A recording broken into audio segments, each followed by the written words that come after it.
నమస్తే, నేను Jagadish. Welcome to Mahi media.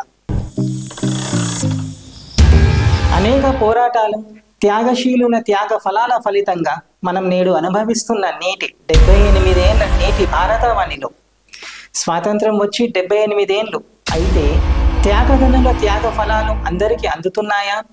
ఆ మహనీయుల సదాశయాలు ఎంతమంది ఆచరిస్తున్నారు? ఆ మహోన్నతుల సదాచార సంపన్నతను ఎంతమంది పునికి పుంజుకున్నారు? పాలకులు చల్లని పాలన అందిస్తున్నారా? ప్రజలు ప్రజానురంజక పాలన పొందుతున్నారా? స్వాతంత్రం సిద్ధించిన తొలినాళ్లలో పరిస్థితులు కొంత బాగానే ఉన్నా అనంతర కాలంలో పరిస్థితులు దిగజారాయని ఎన్నో వ్యాఖ్యానాలు తరచూ వినబడుతున్నాయి. ఉచితం అనే పదమే అనుచితం. అయితే ప్రజలు కోరని ఆ ఉచితాన్ని కొందరు రాజకీయ నాయకులు ప్రజల మనసుల్లోకి బలవంతంగా చొప్పించి ఓట్ల లబ్ధి కోసం వారి మనసులను కలుషితం చేస్తున్నట్లు తెలుస్తోంది. ఎన్నికల సమయంలో రాజకీయ పార్టీలు వారి ప్రజాప్రతినిధులు ప్రజలకు వాగ్దానాలు చేసే విషయంలో మాటలు కోటలు దాటుతాయి, కానీ చేతలు గడప దాటవనకపోవడం లాంటిది. తీరా ప్రజలకు వారు చేసిన వాగ్దానాలు నిలబెట్టుకునే విషయంలో ఏరు దాటాక తెప్ప తగిలేయడం లాంటిది. ఒకరికొకరు నువ్వు కొట్టినట్టు నేను తిట్టినట్టు అని కాపాడుకోవడానికి రాజకీయ నాయకులు ప్రయత్నిస్తూ దేశ ప్రజలను వారి ఆలోచనలను పక్కదారి పట్టించే ప్రయత్నం.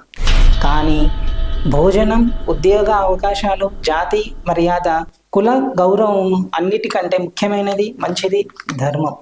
రాజకీయంతో పాటు కులం ఉంటుంది, అలాగే వారి వేదనలు, విభేదాలు ఉంటాయి.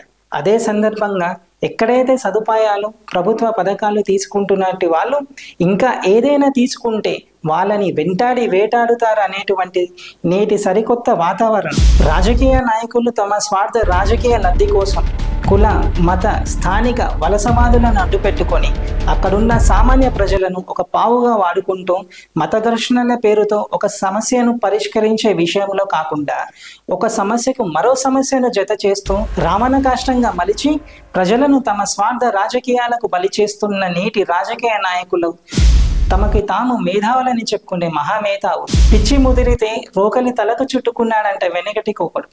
మా నాయకుడు చేసిన ఏ విధవ పనైనా అది దైవత్వమని అని ఆలోచించుకునే స్థితికి దిగజారిపోయాయి నేటి రాజకీయ పార్టీలు.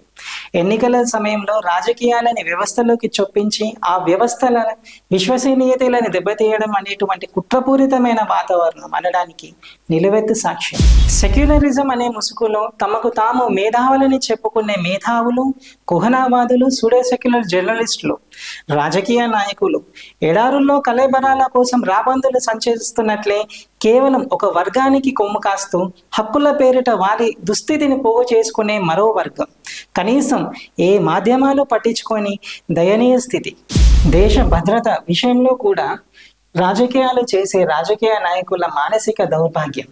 ప్రజలు నమ్మినా నమ్మకపోయినా మాకు అనవసరం, మమ్మల్ని నమ్మిన ప్రజల్ని మేము మోసం చేయగలం లేదా మా వాదనే నిజమని తమ స్వార్థ రాజకీయాల కోసం తప్పుడు ప్రచారాలతో ప్రజలను మోసం చేయడం లాంటి ఆలోచన ధోరణి కలిగినటువంటి నేటి రాజకీయ పార్టీలు, తమకు తాము ప్రజాప్రతినిధులు అని చెప్పుకునే నాయకులు.